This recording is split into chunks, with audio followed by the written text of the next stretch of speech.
Uganda has made significant progress in the fight against HIV and AIDS. Uganda has been listed among the 8 countries in the world that fully achieved the 1990 UN targets by the end of 2020. The national HIV prevalency currently stands at 5.5, with the HIV prevalency of women at 7.1, almost double that of men at 3.8%. There are approximately 1.3 million people living with HIV in Uganda, while 1.2 million of these are on treatment. It's against this background that the Ministry of Health, in partnership with the Uganda Network on Law Ethics and HIV/AIDS, UGANET, and the AIDS Support Organization, TASO, with support from the Global Fund, are holding a live dialogue today and starting now. The theme of the dialogue is coping with HIV amidst COVID-19.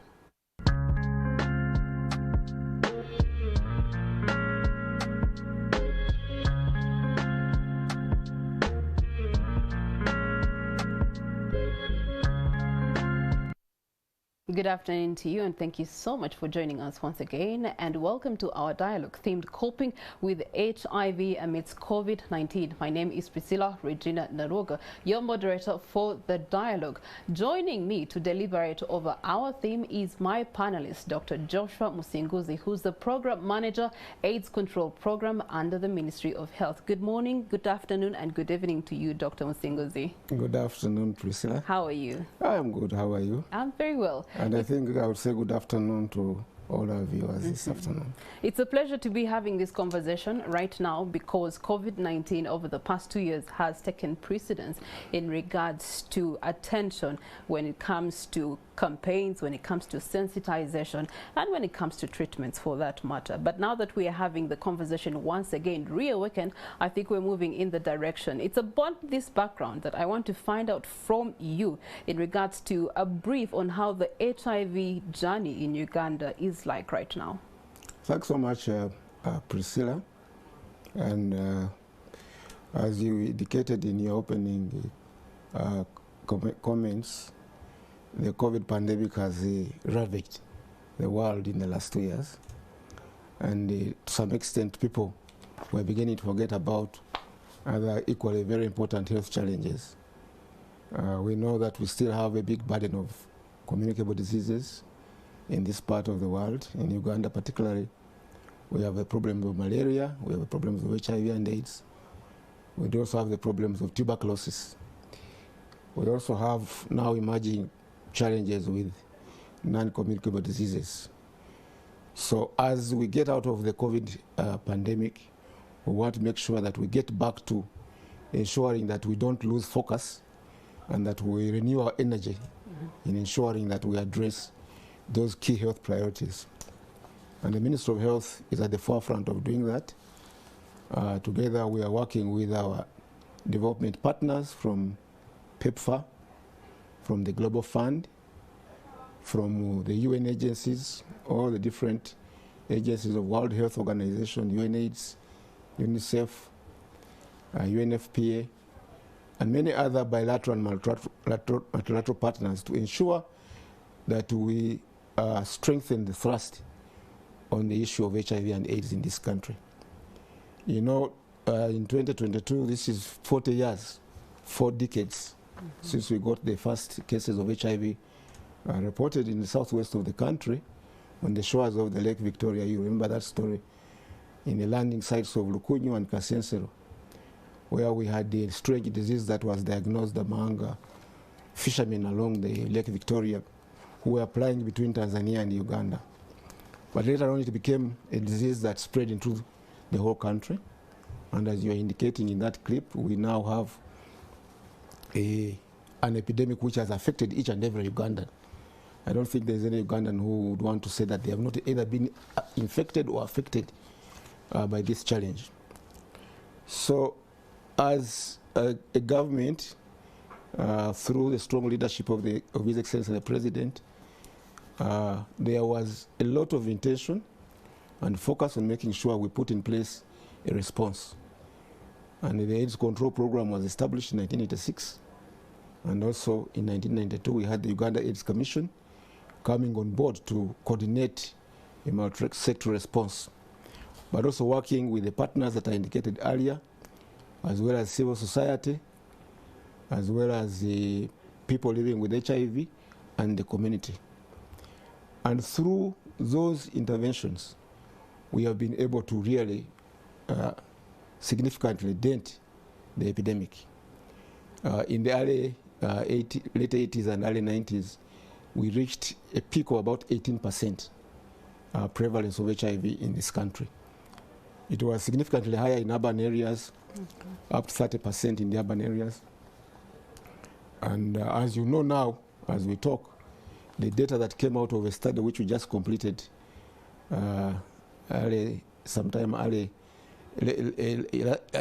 last year indicate that we have actually been able to bring down HIV prevalence significantly from 6% in 2016 to 5.5% in 2020, and that the prevalence of the epidemic came down across all the different socioeconomic, socio-demographic variables in all the regions of the country, except I think in the lower part of Uganda, where it remains the same, but also in northern Uganda, where we saw a little bit of a rise. But in the rest of the country, the HIV prevalence came down.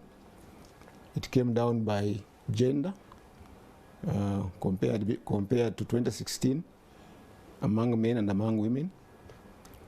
And it is heterogeneous across the country. We saw that the lowest prevalence was in the Karamoja region at 2.1%, followed by West Nile at 2.8%. And then we came to the districts of the region of Mid-Eastern and to some extent the Teso region, where it was at 4.2%, and then 4.5% in the Usoga region. We saw the prevalence at 5.5% in the Midwestern. Kampala was 6%.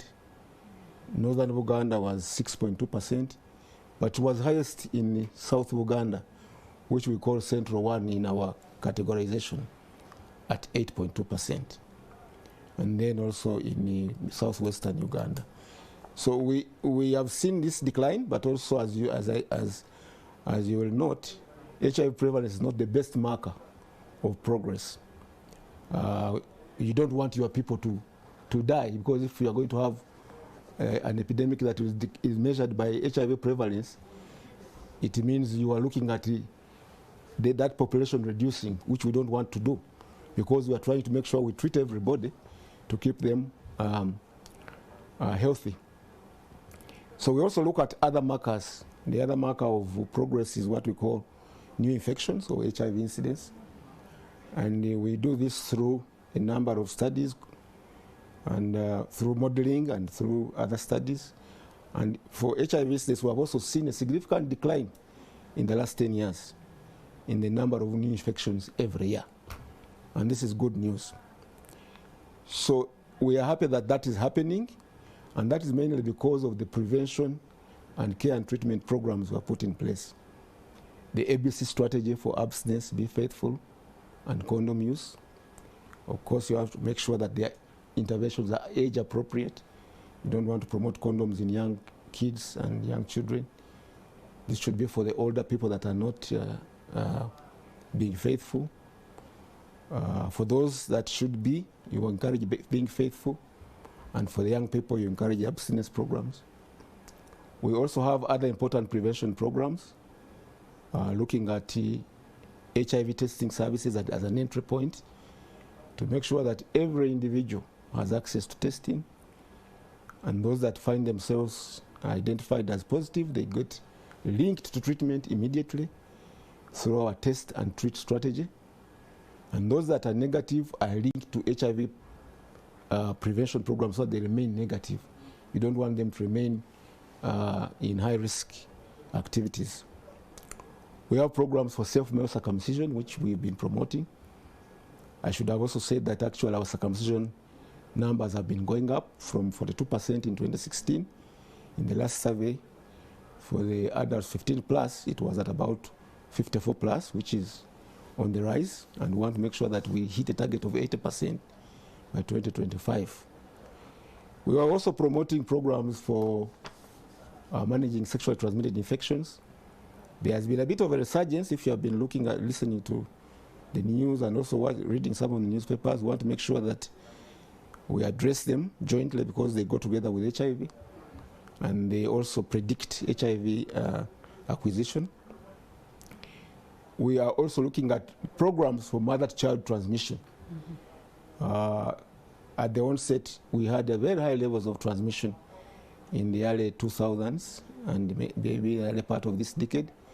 But through our intensified prevention of mother-to-child transmission programs, we have also seen a decline in perinatal HIV transmission from a high of 30% in about 2010 to now, in the last study which we did for impact evaluation, it was 2.8%. But that was within the population that come to the health facilities, so perhaps slightly higher for those that are not coming into the facilities, but still significantly improved. And we are doing that through the 4 prongs of ensuring that there is primary prevention among women of reproductive age. There is a universal testing for every pregnant woman, and ensuring that those that are HIV infected and are pregnant or breastfeeding are put on ARVs for life, because we know that when you put the mothers on ARVs and suppress viral load, because the issue of transmission is around viral load, you are able to interrupt the transmission to the baby during birth or during breastfeeding. And also to make sure that we also provide for the unmet need for family planning, because some of the HIV positive women don't want to get pregnant. Some of them it's because they have no access to family planning services. So we're expanding and integrating family planning services within the ANC services, also within many of the women's sexual reproductive health women programs. And then, of course, ultimately to make sure that in the event that there is a breakthrough infection, we are able to treat the baby. The numbers have been coming down from a high of 28,000 in 2010. The data for last year was about 5,000 children getting infected in 2021. We want to make sure that we bring this to zero through our elimination program. And of course, finally, we also want to make sure that we have a universal treatment for every individual who is HIV infected. So when we find you HIV positive, we don't wait for any time, we don't delay. We link you to treatment, and we now have good drugs. And I think we also have a healthy stock of commodities. Unlike 5 years ago when you used to hear about stockouts, I don't think, Priscilla, you have heard about stockouts much. And that's because the government and our partners, Global Fund and PEPFAR and the UN, have worked well to plan for these commodities so that every individual can get access to testing, and those that are identified as HIV positive are linked to care and treatment and virally suppress. The issue is to suppress viral load. When you suppress viral load, we have a concept which we call U equal to U. You have heard about the U equal to U, meaning if it is undetectable, it is untransmissible, and that works for PMTCT, but equally for our adult HIV treatment program. Okay, Dr. Musenguzi, allow me to interrogate that data a little bit further. In the 80s, you've talked about prevalence being at 18%.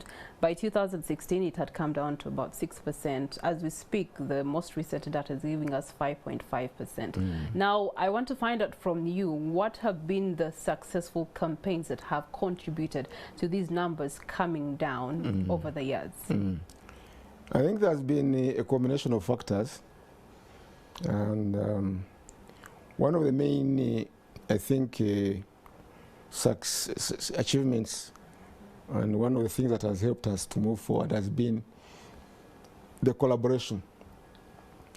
At different levels, there is the national level multi-sectoral collaboration, but also the partner collaboration. the partners have come together and we are implementing a joint program.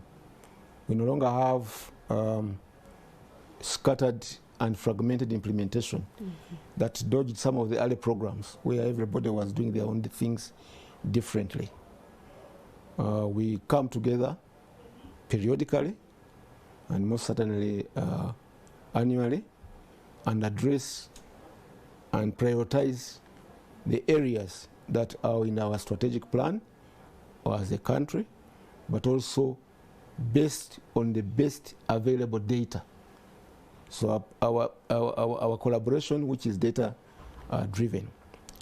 I think the other issue which I need to maybe highlight is that in the area of policy, there has been a lot of also evidence policy formulation and implementation. For example, the aspect around the test and treat approach. In the early days, the scheduling had been that we would wait for patients to drop their level of immunity up to a certain point of what we call the CD4. The CD4 is the marker of the level of immunity of the individual. And that when they fall at that level is when you start putting them on treatment. You would have lost a lot of time. So a number of studies came up which showed that actually the earlier you start somebody on treatment, the better. And Uganda was one of the early adopters in 2016, 2017 when we changed our guidelines. We made sure that we take up this. It required funding, so the collaboration that we had was able to mobilize funds because you need money for testing, but most importantly, you need money for buying drugs. We have a big budget for ARVs, close to about 150 million annually for the country. So the government has done their part. We have upped our... And is that budget in consideration of the current numbers of HIV infections in the country? Yes, yes. Okay. It's the planning is premised around the numbers, the numbers that you want to... We know what the burden is in the population, and we have targets that are annual, and based on the test and treat, you plan for testing commodities because you need to make sure that you diagnose people, and also make sure that you plan for the new people that you are going to enroll, but also maintaining those that are already on treatment. And then also you budget for laboratory monitoring commodities to ensure that you are able to... Now we are using the viral load markers for monitoring treatment. You have to make sure that you are able to have the reagents, the lab support, the human resource, and so on. And that partnership I mentioned earlier has ensured that. So the partnerships, the policies, and there are many other policies that I may not have talked about. For example, in PMTCT, we had the very rigorous policy reviews that looked at where there were leakages in the cascade to make sure that we do not have mothers coming in and either dropping out of treatment, or for those that got into the cascade when they were HIV negative, along the way they may acquire the infection.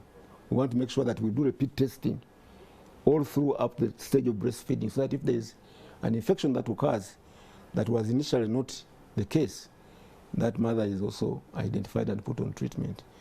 And those have helped to make sure that we are able to really dent the new infections, and also make sure that we maintain people that are sick healthy. Because when they are virally suppressed, they live a healthy life, they have fewer complications, and they are likely to infect other individuals. Okay, all right. Still regarding your data, you gave us a map of Uganda and the statistics that were collected from the different parts of Uganda. Up north, you say relatively okay, just particular parts of the north that still have high prevalency. You did mention, however, southern Uganda still having a high prevalency rate, which is at 8.2%. 8.2%. What has caused that to be the case in an urban area? Yeah, it is a heterogeneous epidemic, as you would imagine, both by geography, by gender, as I indicated earlier. The HIV prevalence among women may be double among men, 3.8 versus 7.1. So there are factors for that: biological, physiological, cultural, and others. Then the geographical spread being different. There are various reasons for that also. Some of them may be by nature of when the epidemic was introduced in that part of the country. For example, you will have noted that southern Uganda, which has the regions, the districts of Masaka and the Rakai and the islands, that's where the cases were first identified in the early days, and there was a big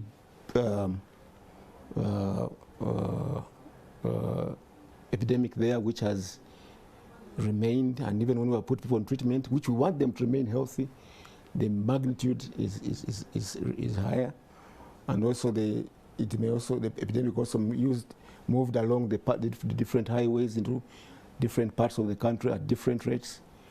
For northern Uganda, you may want to say that, for instance, there could be the issues of the civil strife that we had in the 80s, where the people were, there were a bit of conflicts and so on, which may have affected the settlements and the living arrangements and the vulnerability of especially the women in those circumstances.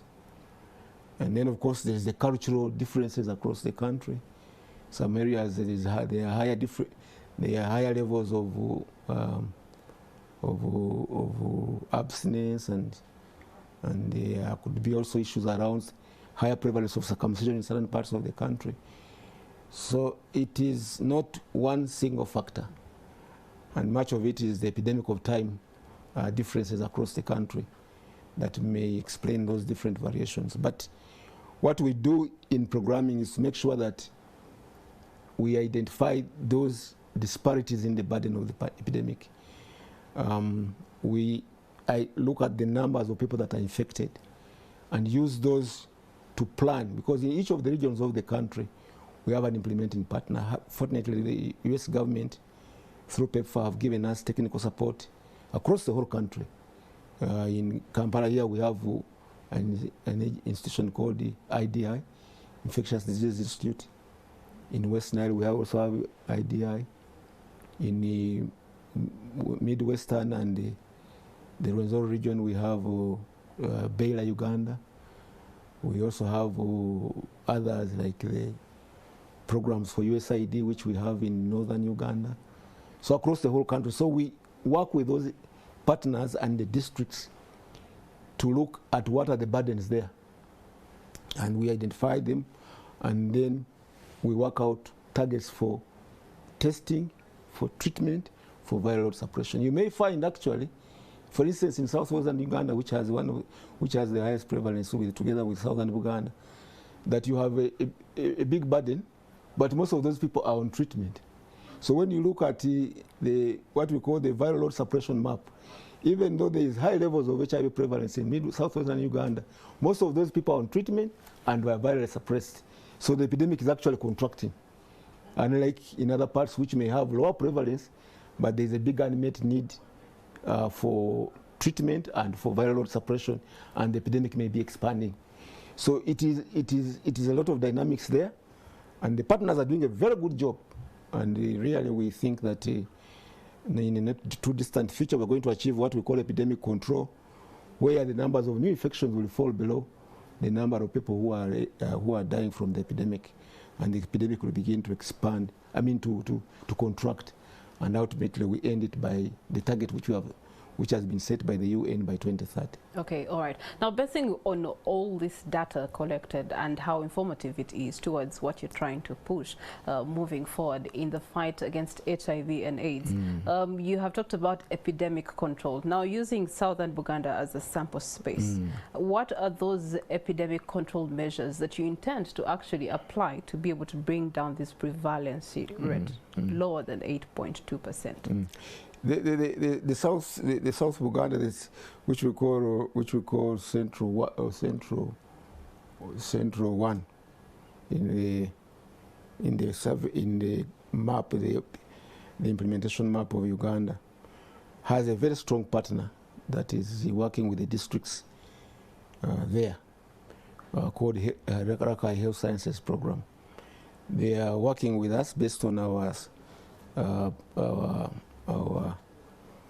strategic plan, based on our working with through our COP, which is a country operation plan that has been designed between us and the U.S. government, the PEPFAR program, to address those areas, those districts, those Rakai, Masaka, those Zimbabwe's, those islands, and so on.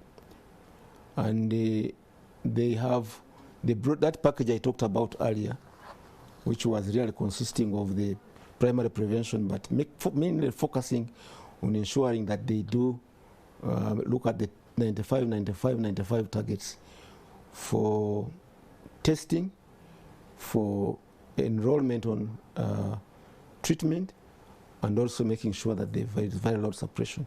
And they're doing a very, very good job there. The other key part of that package I talked about is the circumcision program. In fact, the evidence for circumcision in this country came from a study which was done in Rakai by our Rakai Health Sciences Program partners. Of course, there were other studies in the orange farm in South Africa and also in Western Kenya, which also showed that circumcision is a very good intervention against HIV acquisition among men. And of course, it also cascades to the rest of the population, because when you cut transmission in one group, it reduces the transmission of the virus in the other groups.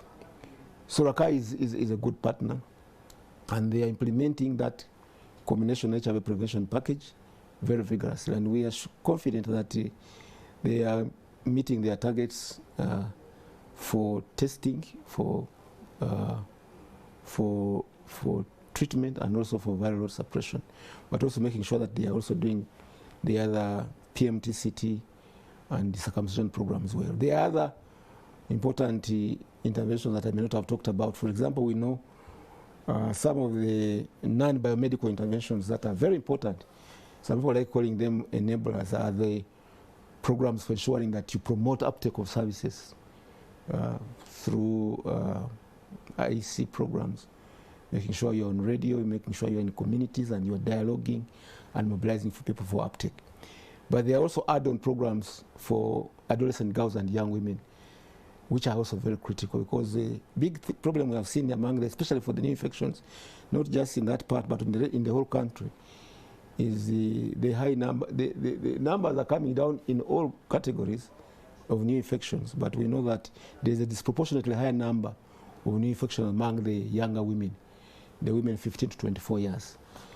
And if you look at the data, in most of the cases, overall it is almost like doubling between men and women, but sometimes it triples in some age categories between boys and girls. And we want to make sure that we address the vulnerabilities for those young women. We have a DREAMS program with the PEPFAR program, the US government program called PEPFAR. We also have an adolescent girls and young women program supported by the Global Fund and our other UN partners in a number of districts. And in that one, we want to mobilize to make sure that we keep the girls in schools, because one of the major really things for women is keeping the girls in school as long as possible. I was happy the other day when I heard the proposal for compulsory education for girls, because if they can keep in class up to senior 4, even higher, they don't have to face these daily vulnerabilities that are making the young girls get pregnant, get married off by some terrible communities that are having these gender-based violence challenges. You saw the problems we had during COVID, where we were seeing very nasty pictures of young girls getting pregnant. So that's important. But also, of course, for those that may already have dropped out, our programs are looking at offering a second chance, skilling, so that these women can be empowered to be able to have options rather than those that predispose them to HIV. The other area that we are making sure that we don't forget is the key populations. We do have significant numbers of key populations here, the female sex workers and their partners, some of the men who have sex with men, and the fishing communities which have a very high numbers of multiple sexual partnerships, to make sure that our policies do not leave them behind. Because if you program for the general population and the key populations are not accessed, then you will have these crossover infections from KPs to general population. So we have a strong key population programming to ensure that we are able to give them prevention, case finding, treatment, and viral load suppression, as we are doing for the rest of the general population.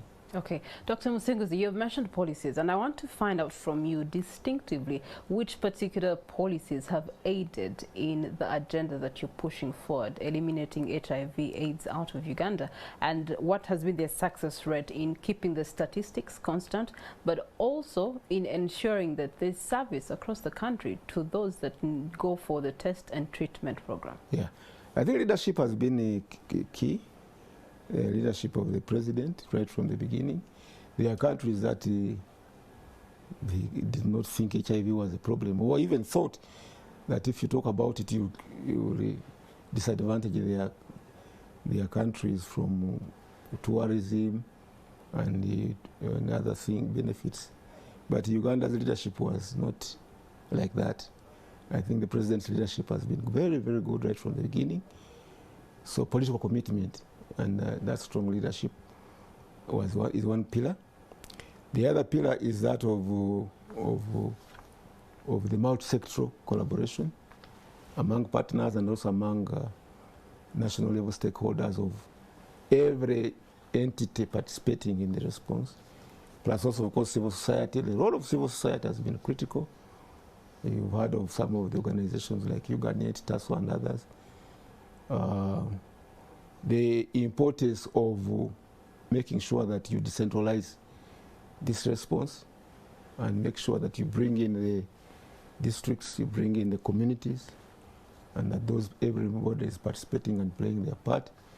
In fact, the issue of HIV/AIDS should not be any one single individual's challenge. It should be the challenge of each and every Ugandan at whatever level you hold a leadership position in your community, in your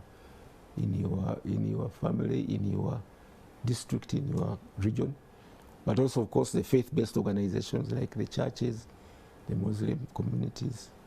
They have all played their part.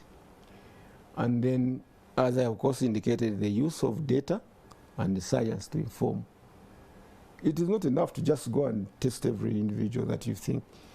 There must be a rationale behind your decision-making around, first of all, designing that program, but also in how you implement that program.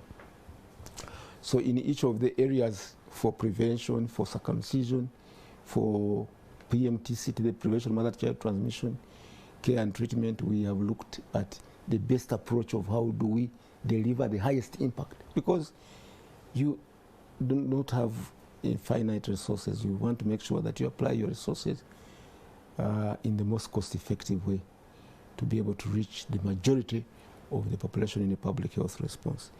And I think the test and treat for me has been one of the game changers, because I think if you can get each and every individual that is HIV positive identified and put on treatment and viral suppressed, we want to ensure, in fact, that viral suppression also is not just the customary. We want to also make sure that we are detecting even low levels of viremia in the population, and also understand what's happening at population level, so that we minimize the likelihood of any one infection being spread from one person to another, because we know that if you do it very well and an individual is suppressed, they will not infect the other person. But of course, also that doesn't mean you forget about protected sex life. Just because you have drugs, you don't want to forget about abstinence, you don't want to forget about all our cultural values and our religious backgrounds in making sure that you have everybody on the table. And this is what has helped. We have had everybody on the table with very minimal rancor, as opposed to the early days when there were different stakeholders coming in with different viewpoints. But also now I think the challenge we have is the young people may not have seen the true face of HIV. Priscilla, I don't think you have seen. Well, I have had a close relation. I lost an auntie, a dear auntie of mine, to HIV/AIDS. Yes, to this day, I have a lot of questions in regards to if she had lived up to this time, the case would have been different. Yes. AIDS has affected everybody, either directly or indirectly through that losing or having somebody succumb to HIV. But we are changing that trajectory because HIV is no longer a killer that it used to be. But it's still a real disease that that can still be a problem if individuals do not attend to it. In other words, if somebody does not get the right information to prevent acquisition, because the majority of people are still HIV negative. If you are 5.5%, it means the other 94.5% is still HIV negative. We want to keep people in that bracket. But if there's a likelihood that they could have been exposed, we want to make sure that we test them and put them on treatment as early as possible. And when that happens, people will live a full lifetime, unlike in the past where we would have HIV as a killer disease, as it used to be called.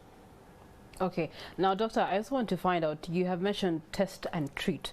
I believe that's one of the initiatives that you're running out there, all over Uganda. So I want to find out, why was it designed to be test and treat? When was it implemented? And what have been the achievements of its implementation since inception? Previously, as I indicated, we used to have criteria for when we would start individuals on HIV treatment. There were two factors for that. I think the first was that the evidence was not yet very universally, perhaps been available by science. But the other one was the issue of funding, especially for African countries and many countries that do not have enough resources. They were looking at how can they use the few resources that they had to deal with the most sick people, and then maybe deal with the less sick people later.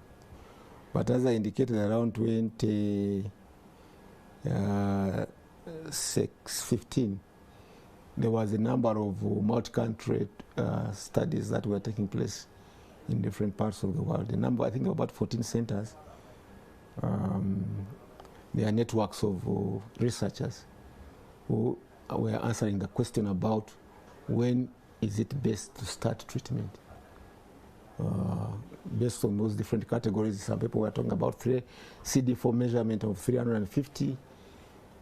Others were talking about CD4 measurement of 500. In Uganda, we were at 500 at that time. Others were talking about 1,000. Others were talking about test and treat everybody. So when the data came out around 2015, there was actually good evidence that it is best to start as early as possible. And when you do that, you are going to save patients, because you are starting to treat them when the immune systems are still strong and healthy. And you have not allowed them to deteriorate, because when you allow them to deteriorate, sometimes even with good treatment, they may not come out. So it's around that 2015 and 2016. We debated that here in Uganda, and the ministry and among stakeholders. We have a number of colleagues we work with at the national level. We have a committee which we call the NAC, which is the National AIDS Committee, that looks at science and how should science inform policy. We also had, of course, our partners like PEPFAR, who were early adopters, who also pushed for it. And that discussion was made, and the resolution came around. And there was also, of course, the financial implications. The government of Uganda stepped up the funding, because at that time the funding for HIV was still not big. As I speak now, I think the government has put in about 100 billion for drugs alone. And our national medical stores procure those drugs from Quality Chemicals here. And then a global fund came in. Global fund is putting in a lot of money for the public sector also. We buy most of the drugs through the global fund from overseas. And then PEPFAR. PEPFAR has been covering the whole private sector aspect. The PNFPs, the private not-for-profit. And they're also coming into the public sector when there's a gap. So when we were able to mobilize the resources and get consensus around the policy, it was adopted and launched in 2016, and then we started implementing in a phased manner. And as we speak, we have quite almost 1.2, close to 1.3 billion people out of the 1.4 on treatment. The plan is that by 2025, we'll identify 95% of people living with HIV, 95% of those will be on treatment, and 95% will be virus suppressed.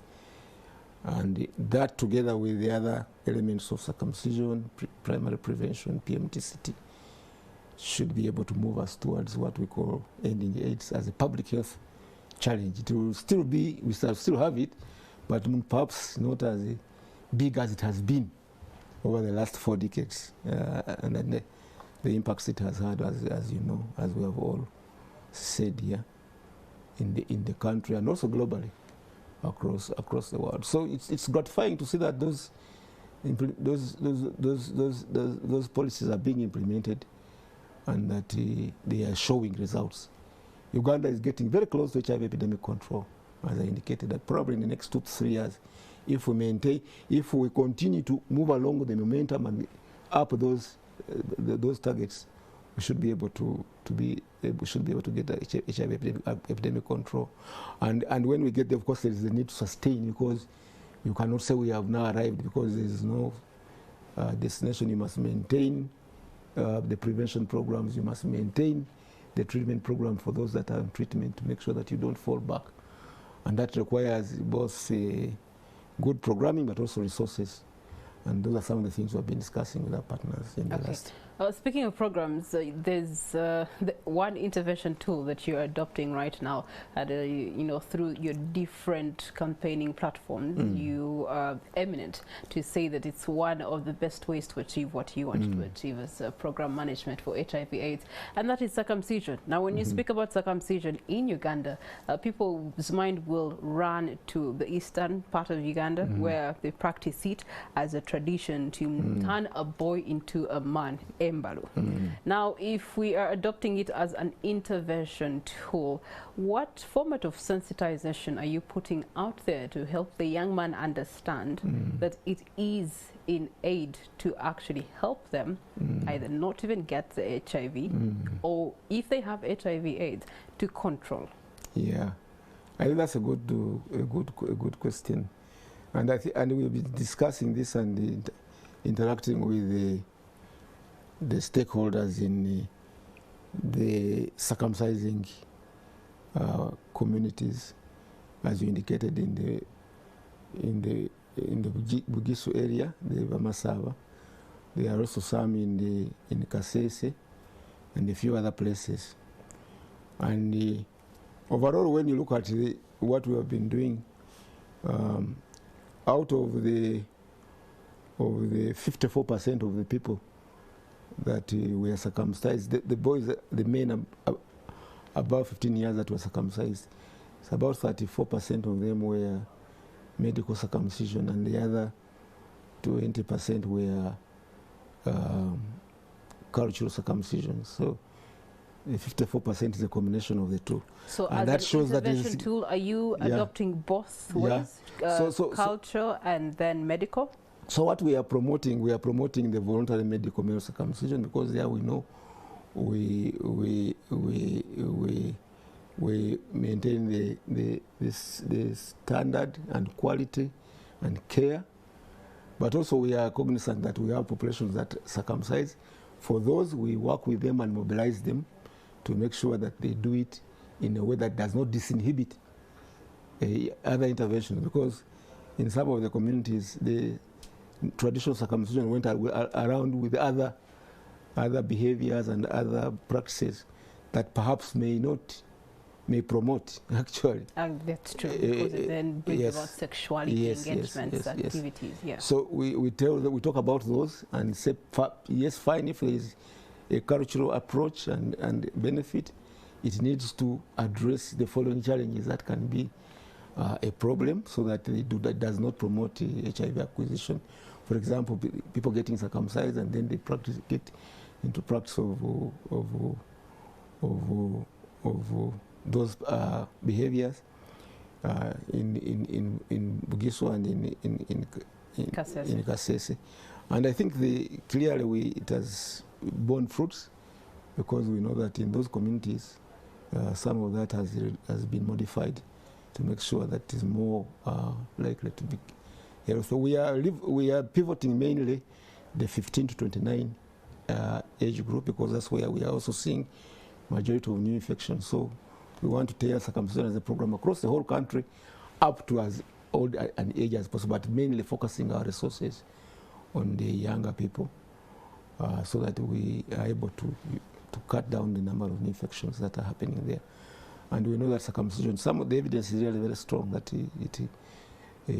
of course, together with other interventions, making sure that you do not say, because I'm circumcised, I'm now therefore able to do what I want to do. You must also continue to abstain, to be faithful, to use condoms, to also do other, in case you are HIV positive, to make sure you are on treatment. Yeah. Okay, you had mentioned that one of the policies that have aided greatly in the programs, initiatives and implementation of the HIV agenda in Uganda has been decentralization of the agenda. Please give us a picture of what you mean when you say decentralization of the HIV agenda. Yeah, it has two elements. The first element is the actual planning and implementation aspects. In the early days of the AIDS programs, most of the decision making and the implementation was really in Kampala.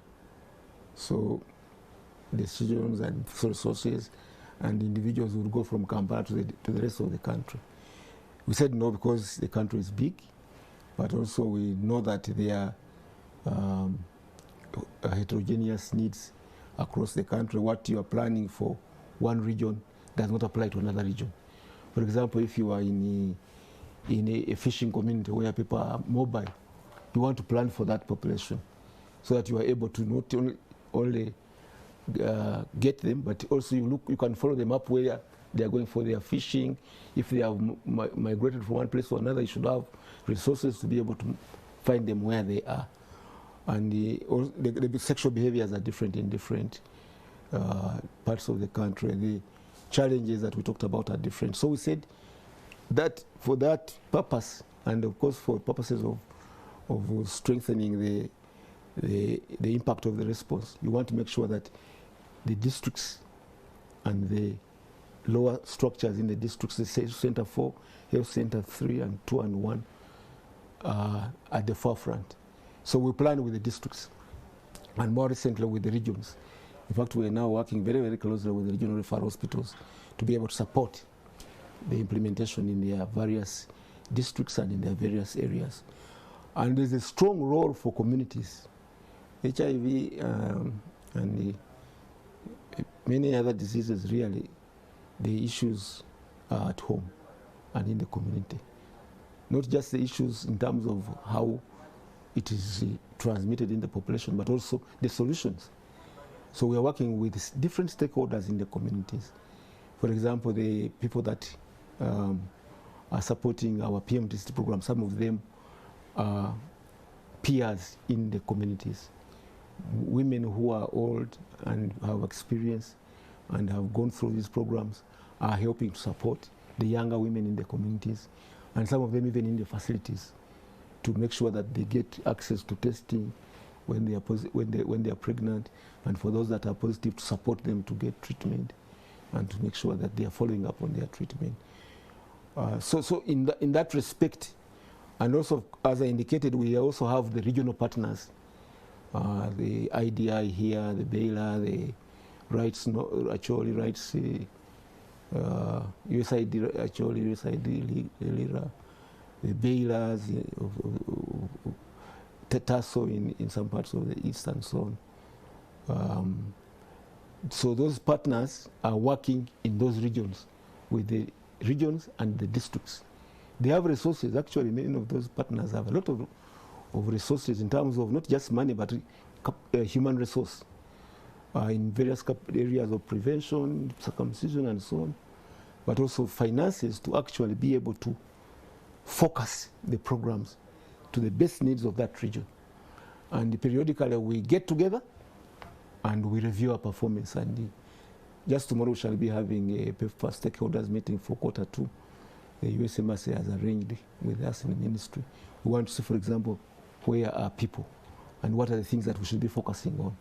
Okay, all right. Now, as we're closing up on this conversation, coping with HIV amidst COVID-19 is where we want to focus now. Moving forward, as the Ministry of Health under the AIDS Control Program, what interventions and what tools or plans do you have in the future to be able to eliminate HIV out of Uganda by 2030 amidst COVID-19? COVID-19 is still here with us, so I don't want people to forget that COVID is gone away. It's still a challenge. We still have surging numbers. The good thing is that Omicron is not as terrible as the other strains we had, the Delta and the others, but it's still nonetheless lethal. It is causing serious disease. It's also causing some death. The good news is that we have tools now for COVID. We have the vaccines. So the call is for people to really get vaccinated. These are stories you are hearing about. People are confusing others for nothing. These vaccines are excellent. I just don't understand anybody who is not vaccinated. I hope everybody that attentive is vaccinated. These stories, when I hear them, they are cheap stories. The vaccines are very good. They prevent serious illness. They also prevent hospitalization. And in some cases, they prevent disease. HIV, yes, and other diseases, we want to make sure that we get back to the full throttle. There was a bit of challenges during the lockdowns and so on, but now that the country is fully open, economy is fully open, we should be able to fully access every Ugandan that needs prevention services, treatment services. Okay. We have the commodities, we have the test kits, we have the drugs, we have, so let people go and get tested and get treated and live a healthy, productive life. Every Ugandan has a right to that. And every Ugandan's life matters, regardless of your HIV status. Now, the test and treatment is one of those campaigns and interventions that they have put out as AIDS Control Program under the Ministry of Health in partnership with UGANET, in partnership with TASO, among other stakeholders that they have mentioned, both at national level and now it's stemming down into levels up to district, whereby you can access every single service that you need. So in case you have HIV, AIDS, or in case you know someone who has the disease, then be able to actually encourage them to go for testing if they've not yet gotten the bravery to do so, and more so encourage them to go on treatment. They have told us that government has invested over 100 billion Ugandan shillings in stocking up the national drug store with HIV AIDS drugs. Now that is definitely a good move to ensuring that there's treatment. And so this brings us to a close of our conversation on coping with HIV AIDS amidst COVID-19. There's hope, and that by 2030 we will no longer be speaking about HIV in Uganda. Thank you so much for having joined us. My name is Priscilla Regina Naloga. Good afternoon.